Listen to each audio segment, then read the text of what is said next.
that research should not only be dedicated to technological progress. In many programs, you know, in the FP7, now we are preparing the future, the Horizon 2020, the technology component is very strong. And we try also to look at not only the technology, but non-technological aspects, not only the manufacturing, but also the services, not only the mainstream business, but also the question related to the social entrepreneurship. I will not speak, in these 10 minutes, I will not speak about SELUSI. You will get 1 day and a half about SELUSI. Then I was thinking what I have to say in the introduction. I will try to give you some other thought, which are a little bit as a chapeau of this issue. The first thing, and more, these last years, you see that the border between manufacturing and services is more and more blurred. Just take your smartphone that you have closed, probably.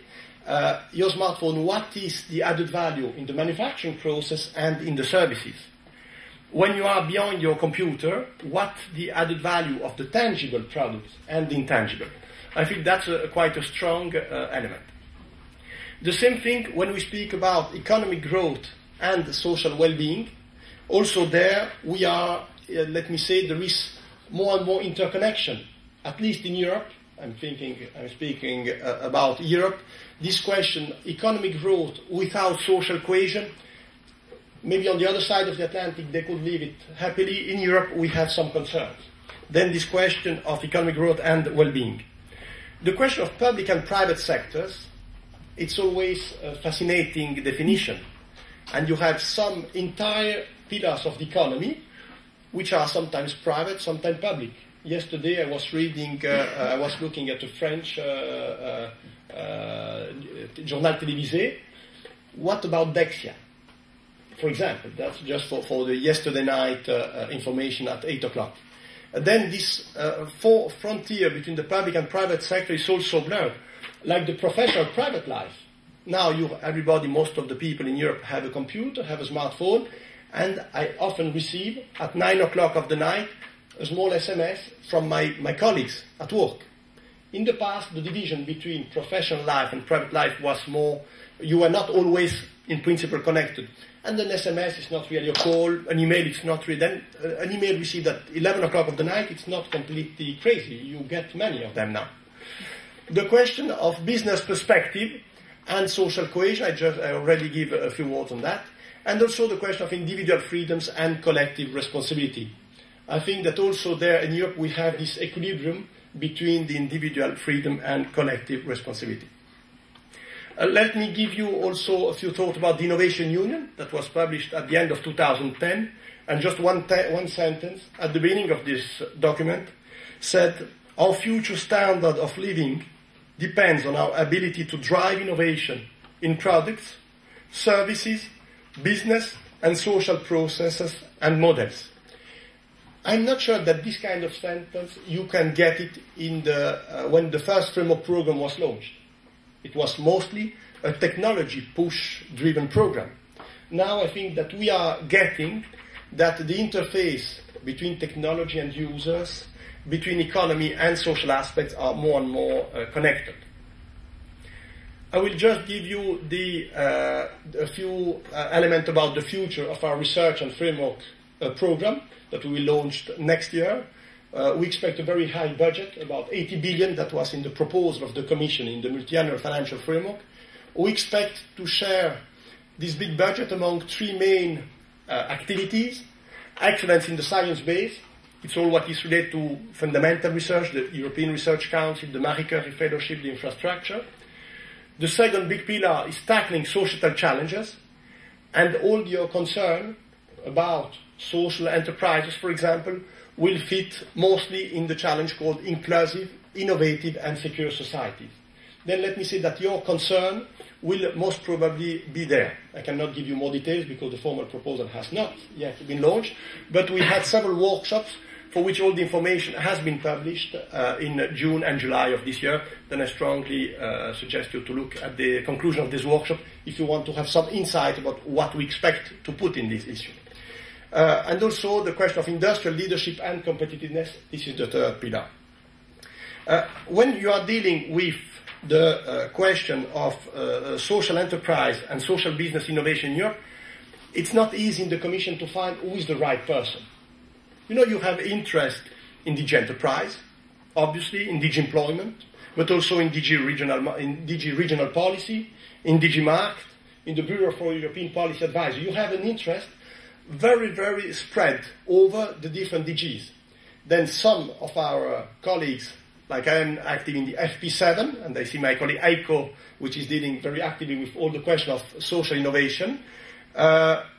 We try in all of our department, we try to collaborate as much as possible, although it's not so easy because the perspectives are very different. For DG Employment, DG Research, DG Markt, the objectives, final objectives are not the same, but I'm convinced that we have, let me say, a large community interested in this issue of social enterprise. I will just give you an insight about our current framework program in the Social Science and Humanity program, and I feel that you get, and I'm already making a step to introduce the tomorrow morning session about what could be the future, the SELUSI 2.0, as you call it in the agenda. I feel that I would strongly suggest to all the community represented here to look at these different topics. We have more than 30 topics. I've just highlighted the 6 which I feel are more directly, that could be more directly useful for you. Unveiling creativity for innovation in Europe. That could be an interesting topic for some of you. Innovative policies for employment and labour markets. This is another scope, but I feel also you could get an interest. Mobilizing institutional reforms in research and innovation systems. That's also could be of interest. Social innovation against inequalities. This is certainly connected to some of your activities. Social innovation for vulnerable populations. This is an activity dedicated to international cooperation, in particular the Brazilian, which have a lot of social innovation experience. And then social innovation in the public sector. I feel that all these topics could be of your interest. I will not give you a lot of more details. I will just give you the acronym. We like our jargon. You know, in Brussels we speak sometimes with a jargon, but this jargon could be very easy now with Google or with other searching engines. That's the projects in terms of stock taking. What are the projects which could be of interest? I will just give you the acronyms because I have 1 minute left to speak. Then the Co-Invest project, InnoDrive, IAREG, VIOD, Indixair, InnoServe, and I'm happy that there are not interpreters in the room. And finally, obviously, SERPIN and SELUSI that you know better than anybody else. Service gap, grasp, and consent. With all this, I thank you very much, Marique. I thank also the London School of Economics, which has coordinated, ePropler, which has largely organized this meeting, and the KUL, plus all the other colleagues from the consortium, which have brought all this project to an end. Thank you so much.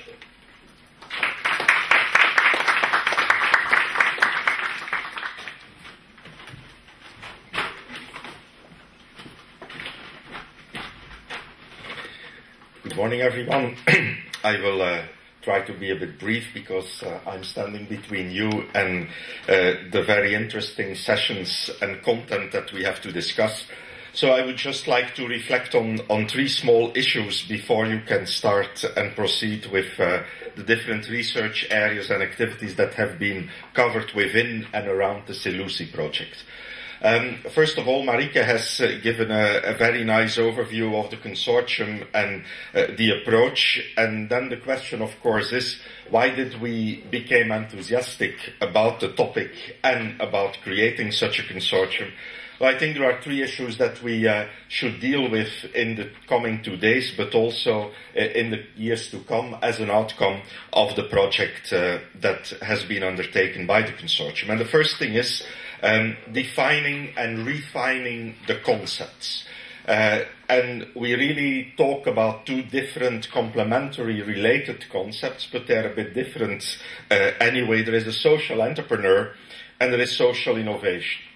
And I think that one of the important contributions of the SELUSI project is the fact that we started with a very detailed literature study and survey in order to come to a synthesis on those concepts, because many policymakers today are putting social innovation or social entrepreneurship or social entrepreneurs for social innovation on the agenda, but I think it's highly necessary that we clarify the concepts, that we define the concepts, and that we understand the multidimensionality of those concepts. So that's one issue that enthused us when starting the consortium, and that I think will keep us busy in the years to come when we see the results of the SELUSI project. And this brings me to a second important issue, and you have already seen this also during Marike's presentation. I think one of the unique contributions of the SELUSI project is the methodological approach that has been developed, that has been taken. There is action research, and iPropeller has been very much involved into that part of the project. There is experimental research, and then there is a unique methodology that has been developed to build what I would call a unique database on social entrepreneurs. And that's really one of the major contributions, because if you want to clarify a concept and then later on to refine that concept, you need data. And we didn't just stick to qualitative data, although they are extremely important. We also operationalized them using those waves of social entrepreneurs that were surveyed in 2 waves at the moment. And I do think, and that's also a hint towards the Commission, of course, that once you did this twice, you will have to do it a third, a fourth, a fifth time. I refer in that respect to the community innovation surveys. I refer in that respect to the R&D surveys by OECD.